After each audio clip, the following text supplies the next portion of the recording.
And moving to the Middle East, Israel's national airline says Turkey refused to refuel one of its planes which landed in the country. The flight was traveling from Poland to Israel when it made an emergency landing after a passenger on board fell ill. Israeli officials say the plane was forced to fly to Greece, where it refueled before flying to Israel.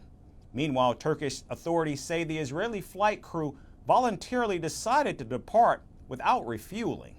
Our next report gets you more details.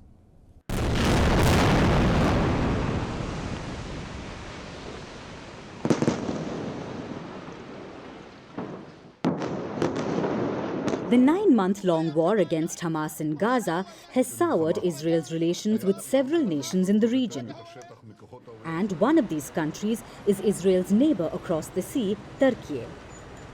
Israel's national airline El Al says the Turkish airport workers refused to refuel one of its planes after it made an emergency landing in the country on Sunday.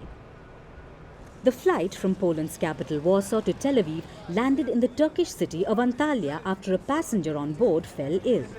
A doctor who treated the passenger on the plane said the patient needed to be evacuated for urgent medical treatment. Israeli media reported that the flight crew initially received permission to deboard and refuel in Antalya. However, Turkish officials delayed the decision, saying they needed permits to refuel the plane.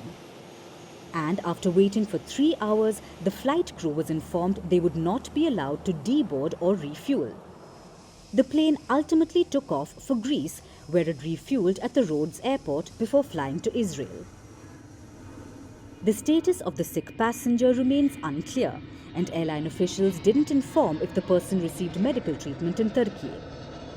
Meanwhile, reports quoting Turkish diplomatic sources say permission for emergency landing and refueling was granted to the El Al flight, but the captain voluntarily decided to depart without refueling. The Turkish authorities have also refuted claims of them denying the plane the chance to refuel. The latest clash between Israel and Turkey took place in Antalya, which was one of the most popular vacation destinations for Israelis last year. However, since Hamas attacked Israel on the 7th of October last year and Israel's subsequent military retaliation in Gaza, all direct flights between Turkey and Israel have been cancelled. This May, Turkey completely stopped trade with Israel over the Gaza war and also sought to join South Africa in its genocide case against Israel at the International Court of Justice.